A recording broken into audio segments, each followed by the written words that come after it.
Ivana Trump a captivé l'imagination du public alors que son visage était exhibé dans la presse écrite et sur les écrans de télévision dans les années 80 et 90 en tant que pionnière ambitieuse mariée au millionnaire médiatisé Donald Trump. Avant de devenir une mondaine de Manhattan, Ivana Trump a mené une vie plus obscure à Montréal en tant que mannequin et monitrice de ski, cohabitant avec un amant qui gagnait sa vie en tant que skieur de vitesse et entrepreneur. Ivana Trump est venue à Montréal vers 1972 pour être avec son amant George Sirotka, qui a déménagé à Montréal depuis la Tchécoslovaquie à la même époque. Le couple partageait une passion pour le ski et partageait une cabine avec plusieurs amis à Jay Peak, dont Christopher Hyde, John Teer, Roman Hallis, alors qu'elle entraînait l'équipe Jay Peak Junior Racing, d'autres la prononçant le meilleur skieur de la montagne. Ivana avait quitté la Tchécoslovaquie communiste après avoir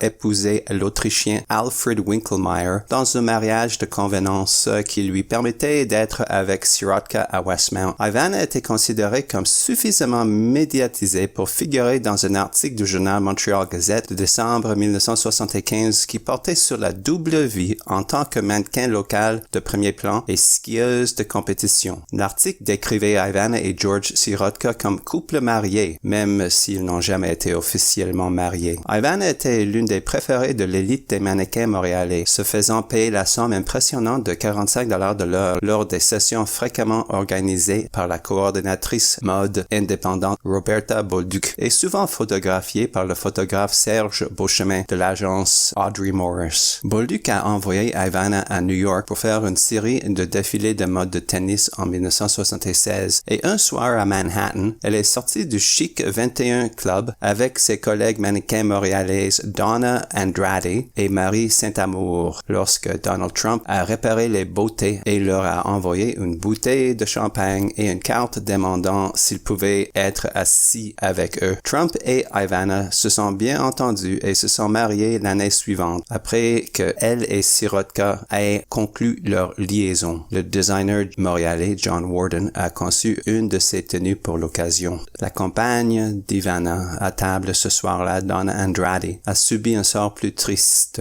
puisqu'elle a été assassinée en février 1976 dans une affaire de drogue visant son petit ami, un crime qui n'a jamais été résolu. Ivana Trump est restée très connue. Sa vie a été discutée sans cesse à la télévision pendant la journée et dans les tabloïds de célébrités pendant nombreuses années. Elle a parfois visité Montréal, notamment en 1993 lorsqu'elle est venue aider à ramasser des fonds pour un musée. Après son divorce, Ivana a eu une relation amoureuse avec le mondain de Westmount Stratton Stevens, une millionnaire d'origine grecque qui est sortie avec elle alors que les deux se rendaient à Saint Moritz en France pour skier ensemble. Sirotka a continué à skier et s'est également essayé au développement immobilier, achetant et vendant des maisons chics à Westmount. Ivana Trump est décédée à New York lors d'une chute à son domicile le 14 juillet 2022. Elle avait 73 ans.